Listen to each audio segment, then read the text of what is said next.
سلام، امیدوارم که همگی شما جور صحتمند باشین. آمدیم امروز که در خصوص کرونا ویروس همراهتان گپ بزنیم.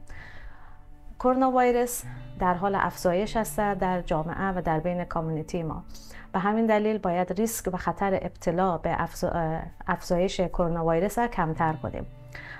یکی از کارهایی که میتونیم در جامعه انجام بدیم زدن واکسن بوستر و یا تقویت کننده کرونا ویروس است.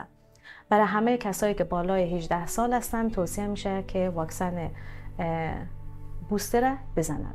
به خصوص اگر کسایی که از 65 سال به بالا هستند و خطر ریسک و ابتلایشان بیشتر است نیاز دارند که واکسن کرونا ویروس بوستر شات حتما بزنن.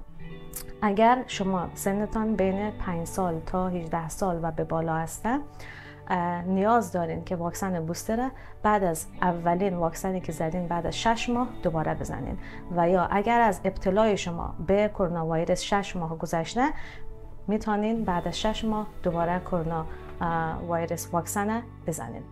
بهترین راه محافظت در برابر کرونا ویروس زدن واکسن است، مخصوصا واکسن بوستر شات. در بین اطفالتان اگر از 5 سال تا 17 سال دارین میتونین همراه با جی پی دکترتان و یا ای که همراه با فارمسی و داروخانه هماهنگ بکنین، اپاینتمنت بگیرین و اونا واکسن برایتان میزنن. اگر که دیدین به ویروس کرونا مبتلا شدین، اگر تست کووید 19 شما مثبت شد توصیه می شود که حداقل 5 روز در خانه بمانید و استراحت کنید تا که حالتان بهتر شود.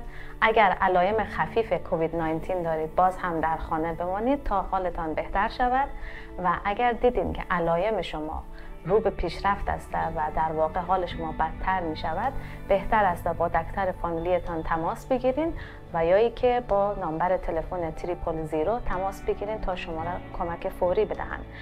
باز هم اگر علائم کووید 19 شما بدتر شد بهتر است که با دکتر جی پی تان یا با دکتر فامیلیتان تماس بگیرین تا شما را کمک بکنن یا در نامبر تلفن و در وبسایتی که در زیر قرار داده میشه میتونید معلومات بیشتری را کسب کنید.